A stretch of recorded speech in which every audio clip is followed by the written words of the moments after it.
Russia and Ukraine struck each other with hundreds of drones on Sunday, throwing Russian air travel in disarray shortly after Ukrainian President Vladimir Zelensky announced deals with Western partners that would allow Kyiv to scale up drone production. Photos circulating on social media showed crowds huddling at Russian airports, including key international hubs in Moscow and St. Petersburg, as hundreds of flights were delayed or canceled due to Ukrainian drone strikes on Saturday and overnight, according to Russia's transport ministry.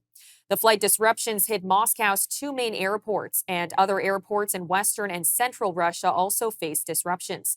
Russia's defense ministry said that Russian air defenses shot down 120 Ukrainian drones during that nighttime attack and 39 more before 2 p.m. Moscow time on Sunday. It did not clarify how many had hit targets or how many had been launched in total. Our correspondent Adam Zivo reports. On Thursday night, Russia launched approximately 540 Shahed drones and 11 missiles at Kyiv in what amounted to the largest aerial strike since the beginning of the war. Fires broke throughout the city, and in the morning, the sky was covered in thick black smoke, making it difficult for many locals to breathe.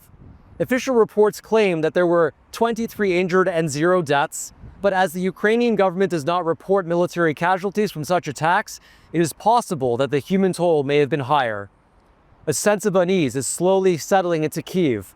For the first time in 2 years, certain metro stations were filled with Ukrainians sheltering from bombs. My friends and colleagues in the city, for example, say that they were more afraid during this attack than any time before. Moscow is increasingly using Shahed drones to terrorize Ukrainian civilians.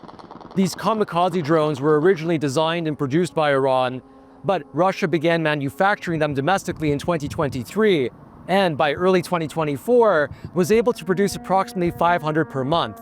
It is now estimated that as of this summer, Russian manufacturing has exploded to 2,500 Shahed-type drones per month, along with 2,500 decoy drones. The impact of this production shift have been devastating. In June, Moscow launched a record 5,400 drones at Ukraine, roughly double of what it had sent in January this year. It is uneconomical to use traditional anti-air missiles, which cost $1 million each, to shoot down these $20,000 drones. So Ukraine relies on electronic jammers, machine guns, and interceptor drones instead. While most drones are intercepted, Russia typically follows up with ballistic missiles, which are harder to defend against and deal far more devastating damage. After the drones exhaust Ukraine's defenders, of course. Ukraine's ability to repel Russia's ballistic missiles has deteriorated lately thanks to the reduced flow of Western weapons. The Trump administration, for example, unilaterally halted certain weapons shipments this month, including air defense missiles, citing a need to preserve American weapons stockpiles.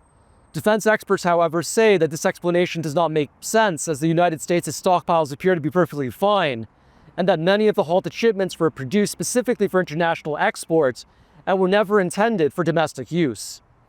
Ukraine, on its end, has also become a global leader in drone warfare, but it appears that Ukraine may be moving some of its drone production facilities outside of the country, to Denmark or the United States, through private sector partnerships that will ensure that they are safe from Russian targeting.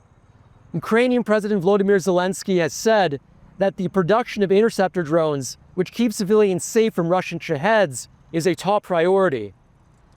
As Russia's vicious invasion of Ukraine drags on, the nature of war continues to evolve, with drones revolutionizing the battlefield. Despite the bombing, the citizens of Ukraine persevere, living as normally as they can in an ominous time. I'm Adam Zivo, reporting from Kyiv for the News Forum.